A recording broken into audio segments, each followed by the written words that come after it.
जी नमस्कार, स्वागत है आप सभी का आपके अपने चैनल कॉमर्स हंट पर। तो आज के लेक्चर में हम डिस्कस करने वाले हैं एक लेटेस्ट अपडेट के बारे में, जिसमें मैं आप सभी को बताऊंगा कि जो राजस्थान की वैकेंसी स्पेशली जिसे हम जानते हैं आरपीएससी सेकंड ग्रेड भर्ती के नाम से, जिसका ऑफिशियल नोटिफिकेशन जारी कर दिया है। तो काफ़ी स्टूडेंट को कन्फ्यूज़न है कि ये आरपीएससी सेकंड ग्रेड की भर्ती किस लेवल के लिए होती है। तो मैं आप सभी को बता दूं, जैसे कि यूपी, हरियाणा, दिल्ली में जो टीजीटी की वैकेंसीज आती है, बिल्कुल उसी तरीके की ये आरपीएससी सेकंड ग्रेड की भर्ती है। ठीक है, तो ये कन्फ्यूज़न आपका क्लियर हो गया होगा। और इसमें वो सभी स्टूडेंट एलिजिबल हैं जो राजस्थान के हैं और अदर स्टेट के हैं। ठीक है, तो काफ़ी स्टूडेंट का पूछना ये था कि क्या सेकंड ग्रेड की इस भर्ती में अदर स्टेट के जो एस्पिरेंट हैं वो एलिजिबल हैं या नहीं है। तो मैं आप सभी का ये डाउट भी क्लियर कर देता हूँ। इसमें राजस्थान और राजस्थान के साथ साथ जो अदर स्टेट के एस्पिरेंट हैं वो भी इस भर्ती के लिए अप्लाई कर सकते हैं। और इस बार एक नया चेंज इन्होंने किया है कि इस बार ऐसे स्टूडेंट जिनका बीएड कंप्लीट है वो तो एलिजिबल होते ही थे, पर इस बार ऐसे स्टूडेंट को भी अपॉर्चुनिटी दी गई है जो बीएड के सेकेंड ईयर में अभी हैं, तो वो स्टूडेंट भी इस फॉर्म को फिल कर सकते हैं। तो कुल मिलाकर 9,760 पदों के लिए ये नोटिफिकेशन जारी किया गया है। तो डिस्कस करते हैं इस नोटिफिकेशन में क्या क्या इंपॉर्टेंट डिटेल्स आप सभी के लिए बताई गई है, जो आपको इस भर्ती में जानने के लिए हेल्प करेगी। ठीक है, तो बेसिकली ये नोटिफिकेशन कल की डेट यानी कि 5/4/2022 को रिलीज़ किया गया है, जैसा कि आप देख सकते हैं स्क्रीन पर। ठीक है, और बेसिकली इसे हम जानते हैं RPSC second grade teachers vacancies के नाम से। ठीक है, तो इसमें क्या क्या एलिजिबिलिटी क्राइटेरिया है, क्या क्या एज रिलैक्सेशंस है और सब्जेक्ट के अकॉर्डिंग क्या क्या उन्होंने अलग से डिमांड की है, उन सभी के बारे में डिस्कस करते हैं। तो सबसे पहले आपको ये पता चल गया होगा कि जो आरपीएससी सेकंड ग्रेड टीचर्स की जो वैकेंसी है वो टोटल 9,760 मतलब 9,760 पद के लिए ये नोटिफिकेशन रिलीज़ किया गया है। ठीक है, और जैसा कि आप सभी को पता है टीजीटी की जो वैकेंसीज होती है वो सब्जेक्ट वाइज होती है, जिसमें Hindi, English, Sanskrit, Urdu, Punjabi, science, social studies, mathematics, ये सभी सब्जेक्ट्स के लिए इस बार कुछ पद आए हुए हैं। तो उसके बारे में डिस्कस करेंगे। तो सबसे पहले जैसे कि मैं आप सभी को पहले सब्जेक्ट वाइज टोटल पद बता देता हूँ कितने कितने आए हैं। ठीक है, फिर उसके बारे में हम डिटेल में बात करेंगे। तो सबसे पहले जैसा कि आप स्क्रीन पर देख सकते हैं, सबसे पहले जो सब्जेक्ट है इंग्लिश, उसमें जो टोटल पद हैं 1668 पद हैं। और इसके साथ ही जो इंग्लिश में आए हैं वो हैं 1,298 पद। और गणित में जो पद हैं वो हैं 1,613 पद। और इसके बाद जो नेक्स्ट जो सब्जेक्ट हैं उसमें आता है संस्कृत।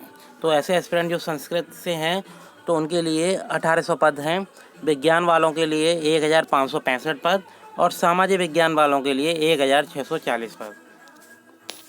और जो अंत में जो दो सब्जेक्ट हैं जो कि लैंग्वेज बेसिस सब्जेक्ट हैं, जिसमें पंजाबी में है 70 पद और उर्दू में है 106 पद।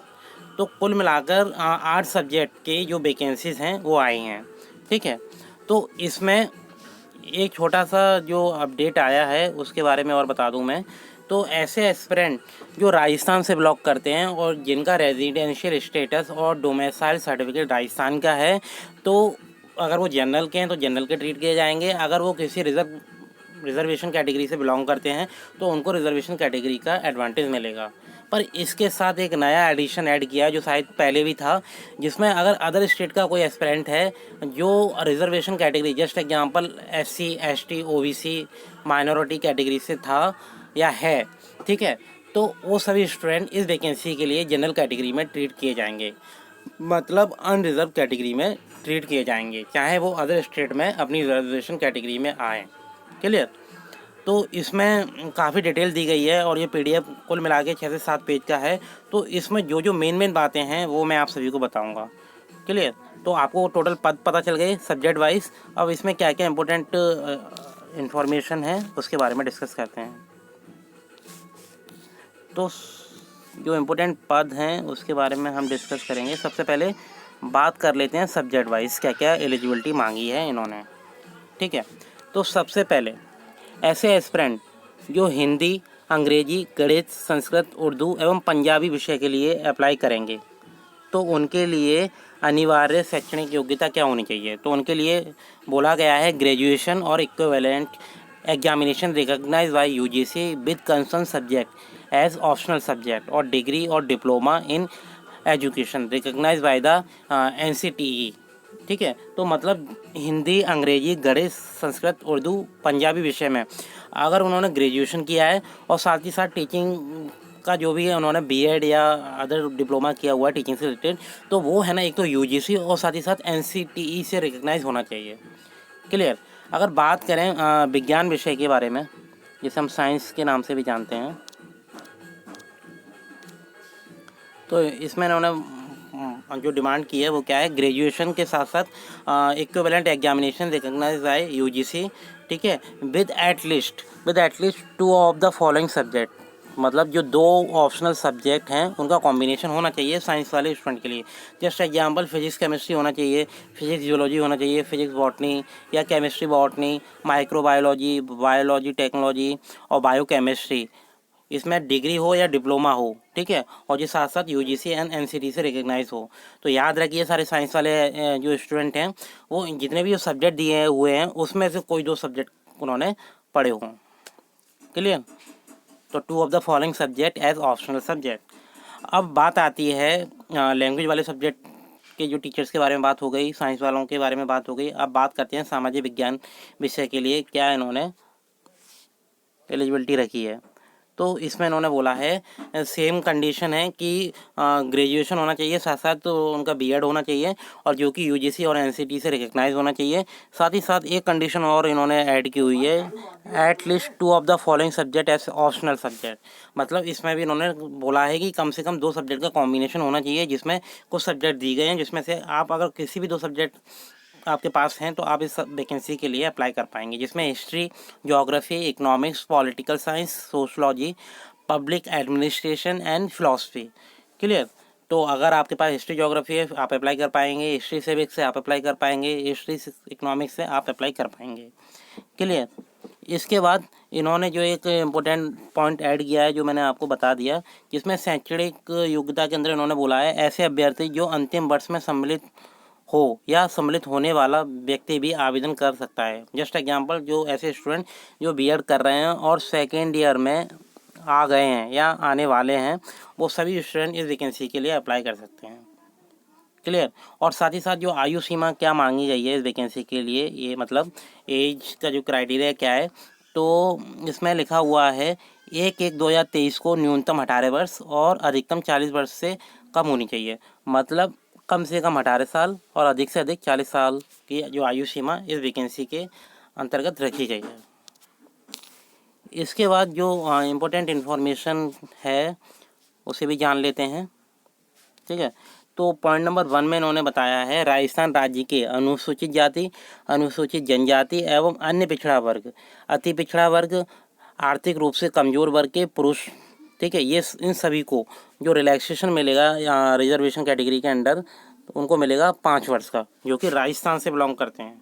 ठीक है, और जो अदर कैटेगरी से मतलब अदर स्टेट से बिलोंग करते हैं उनको जनरल कैटेगरी में ही इंक्लूड किया जाएगा।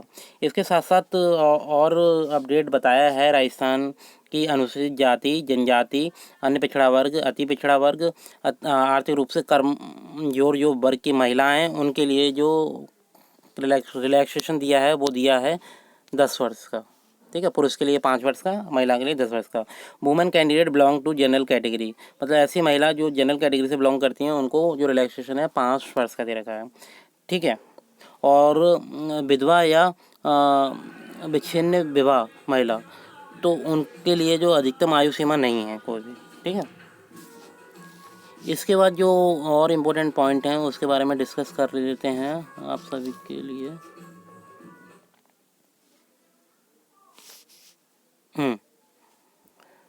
तो इसमें कुछ इम्पोर्टेंट पॉइंट बताए गए हैं, तो इसमें पॉइंट नंबर 1 देख लेते हैं। तो चयन की जो प्रक्रिया है वो क्या होगी, उसमें बताया है अभ्यर्थियों का चयन प्रतियोगी परीक्षा के माध्यम से किया जाएगा। आवश्यकता पड़ने पर आयोग द्वारा उत्तर पत्रक और उत्तर पुस्तिका के मूल्यांकन में स्केलिंग या नॉर्मलाइजेशन पद्धति को अपनाया जा सकता है। तो याद रखिए, जो एग्ज़ाम होगा, ठीक है, ये रिटर्न पहले एग्ज़ाम होगा और इसमें आवश्यकता पड़ने पर जो स्केलिंग या नॉर्मलाइजेशन का प्रोसेस है उसे इम्प्लीमेंट किया जा सकता है। तो इन्होंने ऐसा बोला है इसमें। परीक्षा का स्थान एवं महा, तो इसमें इन्होंने बोला है परीक्षा स्थान व तिथि के संबंध में यथा समय सूचित कर दिया जाएगा। मतलब आपको एग्ज़ाम से पहले पहले इन्फॉर्म कर दिया जाएगा, ठीक है। और इसके जो पाठ्यक्रम क्या है और योजना क्या है, इसके बारे में भी इन्होंने इसमें बताया गया है। और आवेदन की जो तिथि है, आपके पास पूरा 1 महीना है, आप अप्लाई कर सकते हैं 11/4/2022 से 10/5/2022 रात्रि 12 बजे तक। क्लियर। और जो भी आप अपना एप्लीकेशन फॉर्म फिल करोगे वो आप राजस्थान की जो ऑफिशियल साइट है rpsc.rajasthan.government.in पर जाकर आप अपना ऑनलाइन एप्लीकेशन फॉर्म फिल कर सकते हो। क्लियर। और इसमें जो इम्पोर्टेंट पॉइंट है आप सभी के लिए, उसके बारे में बात कर लेते हैं।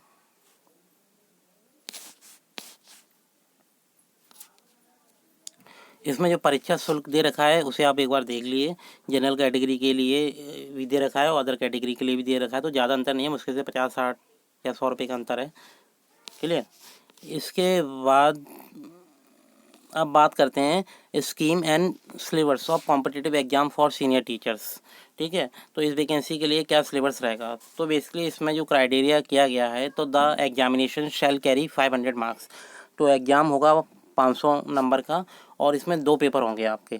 ठीक है, पेपर 1 और पेपर 2। तो पेपर 1 जो है वो होगा 200 मार्क्स का और पेपर 2 है वो होगा आपका 300 का। तो कुल मिला के 500 नंबर पेपर होगा।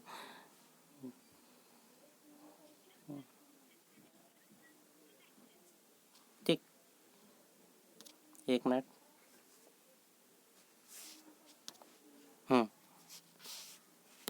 तो इसके बाद हम बात कर रहे थे कि इसमें 2 पेपर होंगे। पेपर 1 200 नंबर का, पेपर 2 होगा 300 नंबर का और साथ ही साथ जो टोटल एग्ज़ाम होगा वो 500 नंबर का होगा। तो पेपर 1 के बारे में हम डिस्कस कर लेते हैं।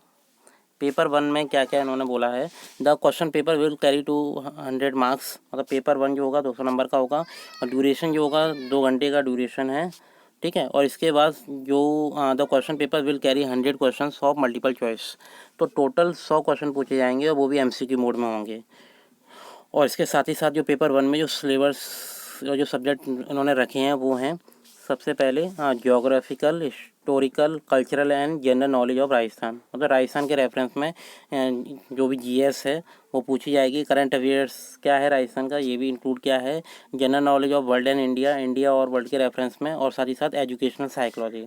जो एजुकेशनल साइकोलॉजी है वो सीटेट और यूपी टेट या राजस्थान टेट वाली नहीं है, ये थोड़ा एडवांस लेवल की है, तो इसे भी आप ध्यान से देखिएगा। इसके साथ साथ इन्होंने नेगेटिव मार्किंग को भी इंक्लूड किया है इसमें। ठीक है, और जो नेगेटिव मार्किंग को इन्होंने इंक्लूड किया है इसमें, और वो भी 1/3 की नेगेटिव मार्किंग इसमें की जाएगी। और साथ ही साथ इसमें जो दोनों पेपर हैं, पेपर 1 और पेपर 2, उसमें कम से कम 40% नंबर आपको लेकर आने होंगे। और ऐसे एस्पिरेंट जो रिजर्वेशन कैटेगरी से बिलोंग करते हैं उनको 5% का रिलैक्सेशन दे दिया जाएगा, चाहे वो एससी कैटेगरी से हो या एसटी कैटेगरी से हो। क्लियर। अब बात करते हैं पेपर 2 जो आपका सब्जेक्ट पेपर होगा। तो उसमें भी जो सब्जेक्ट का क्राइटेरिया क्या है उसके बारे में बात करते हैं। तो पहला और दूसरा पॉइंट में थोड़ा सा अंतर है। तो जो पेपर जो होगा टोटल 300 मार्क्स का होगा और इसका जो थोड़ा सा टाइम बढ़ गया है जो कि 2.5 घंटे का पेपर होगा। और नंबर ऑफ़ क्वेश्चन भी यहाँ इंक्रीज़ हैं, मतलब कुल मिला के जो नंबर ऑफ़ क्वेश्चन है वो 150 क्वेश्चन है। ठीक है, और ये सारे क्वेश्चन एमसीक्यू मोड में होंगे। नेगेटिव मार्किंग यहाँ भी इंक्लूड है और जिसमें जो नेगेटिव मार्किंग होगी 1/3 की नेगेटिव मार्किंग होगी। क्लियर। और मिनिमम कम से कम 40% नंबर लाने हैं सेकंड पेपर में भी। और जो रिलैक्सेशन है वो 5% का होगा जो रिजर्वेशन कैटेगरी से बिलोंग करते हैं। क्लियर। और यहाँ paper shall include the following subject. और जो पेपर में कुछ सब्जेक्ट को इंक्लूड किया है, जैसे knowledge of secondary and senior secondary standard about relevant subject matter. ठीक है, जो भी आपका सब्जेक्ट है उसमें जो भी कंटेंट पूछा जाएगा वो सेकेंडरी और सीनियर सेकेंडरी लेवल का पूछा जाएगा। और साथ ही साथ ग्रेजुएशन स्टैंडर्ड को भी टच कर सकते हैं ये लोग। और इसके साथ टीचिंग मेथड्स से रिलेटेड भी क्वेश्चन पूछे जाएंगे रिलेटेड टू कंसर्न सब्जेक्ट। तो syllabus and scope of paper के बारे में इन्होंने ऑलरेडी डिस्कस कर दिया है। The syllabus and the scope of paper of the examination will be prescribed by the commission और राजस्थान स्टाफ सिलेक्शन बोर्ड। ठीक है। तो राजस्थान स्टाफ सिलेक्शन बोर्ड के अकॉर्डिंग ये सिलेबस प्रेस्क्राइब किया गया है, बनाया गया है। और इस फॉर्म को जब आप अप्लाई करेंगे तो इसमें जो भी फ़ीस दी है इसके बारे में मैंने आपको बता दिया था। तो उसमें जो फ़ीस दी गई है तो उस जो जनरल कैटेगरी के लिए 350 रुपीज़ है, ठीक है। और बाकी जो अदर कैटेगरीज हैं जैसे ओबीसी है उनके लिए 250, और जिसमें SC ST या अदर कैटेगरी के लिए 150 रुपीज़ है। क्लियर। तो ये कुल मिलाकर ये छोटा सा अपडेट था आप सभी के लिए। तो आई होप आपको इस वैकेंसी के बारे में क्लियर हो गया होगा। और ये नोटिफिकेशन अगर आप डिटेल में पढ़ना चाहते हैं, ठीक है, तो इस नोटिफिकेशन के लिए आप हमारा जो टेलीग्राम ग्रुप है उसे ज्वाइन कर सकते हैं, ठीक है, with the name of commerce Hunt. ठीक है, कॉमर्स हंट के नेम से आप हमारा टेलीग्राम ग्रुप ज्वाइन कर सकते हैं, जिसमें ये PDF फाइल शेयर कर दी गई है, वहाँ से आप जाके डाउनलोड कर सकते हैं। तो आई होप स्टूडेंट आपको ये जितने भी सारे डाउट थे related to RPSC second grade teacher vacancies तो क्लियर हो गए होंगे। ये just equal to TGT vacancy है जी। अगर आप एलिजिबल हो और आपके पास कंसर्न सब्जेक्ट है और कंसर्न जो सब्जेक्ट के रिगार्डिंग जो भी कॉम्बिनेशन है तो आप अप्लाई कर सकते हैं। तो आज के लिए इतना ही, मिलते हैं next day with next video. Bye bye, take care and best of luck for this vacancy.